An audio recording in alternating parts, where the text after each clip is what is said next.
investigation into the incident so we could really identify all of the factors that contributed to this tragedy. That investigation's now been completed, and today we're releasing a copy of the findings publicly. And that's because this tragedy has had such an outpouring of grief right across the country, within fire and emergency, but also outside of fire and emergency as well.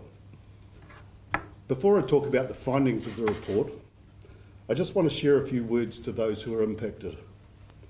Te whatiwha te pō, te whatiwha te ao.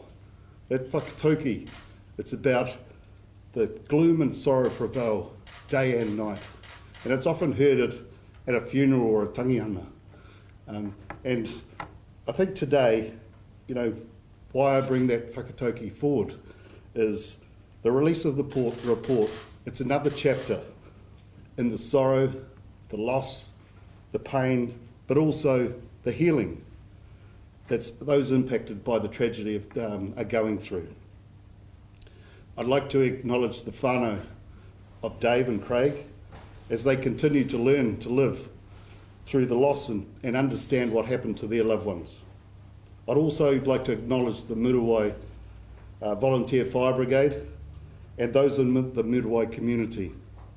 In small communities, tragedies like this have a profound impact, and our thoughts are with all of them too, as they rebuild in the aftermath of the cyclone. And finally, I'd like to thank the many people involved in the search and rescue operations on the ground and in our communications centres. It was good to see the efforts that were of those people recognised by the investigators. Conditions were extremely difficult and challenging that night, and knowing 2 of our people were trapped was extremely tough for all of those who responded. Thank you for your commitment, your dedication, the professionalism and the bravery you showed that night. I'll now provide a short summary of the report and the recommendations made. I won't be able to take questions after. There's other investigations that are still ongoing, but we will be making the report available on our website today. This report sets out the events that unfolded from the 13th to the 15th of February. In summary, members of the Muruwai Brigade were out helping their community in severe weather we saw during Cyclone Gabrielle. 3 firefighters went to the Muruwai home to investigate the flooding. Mud around the home was causing water to flood the ground floor, and a decision was made to dig a trench to divert that water. They were at the home for less than 7 minutes when a landslide came down, trapped our 2 firefighters, who were later identified as Dave and Craig. An extensive search and rescue operation was undertaken in severe gale force winds, torrential rain and pitch black conditions due to the power outage. In the early hours of the 14th of February, our rescuers found Craig, who was extricated and taken to hospital. Dave was found about 35 hours after the landslide at 10 a.m. on the 15th of February. The report goes into significant detail about the geology of the area, the valiant efforts of the search and rescue operation, and our risk management systems with regard to landslide risks. 4 recommendations have been made in the investigation. First, review our policy, procedures and training programs to lift firefighter awareness of hazards associated with landslides, and in particular, the warning signs of an imminent landslide. Second, consider including a local landslide susceptibility risk profile in the station risk planning activities. Third, review our risk management standard and align it to the updated ISO standard. And finally, review our critical risk management program within the context of our risk management standard and approach to managing safety risk. We've already undertaken several actions that respond to these recommendations.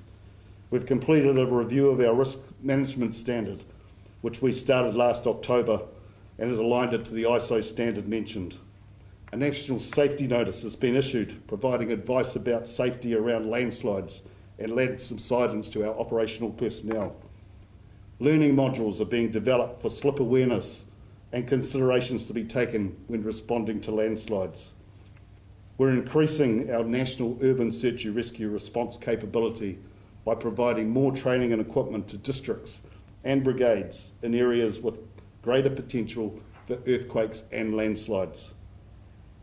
And we have initiated a review of our approach to critical safety management.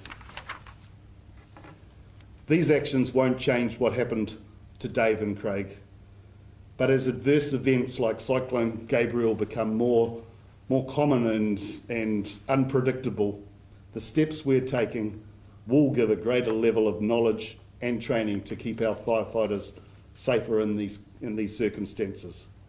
Before I close, I'd like to also thank the 2 investigators who completed this investigation for Foreign Emergency New Zealand. This was a tragic event, and the investigators took the care when speaking with those directly involved, ensured that the investigation was complete, but in a way that looked after those people as well. I thank them for their care of our people. This has been a tragedy of the worst kind for the whole of Foreign Emergency whānau, and we wanted to mark it and show our respect to our fallen firefighters by releasing this report in person. Thank you for being here today for that release.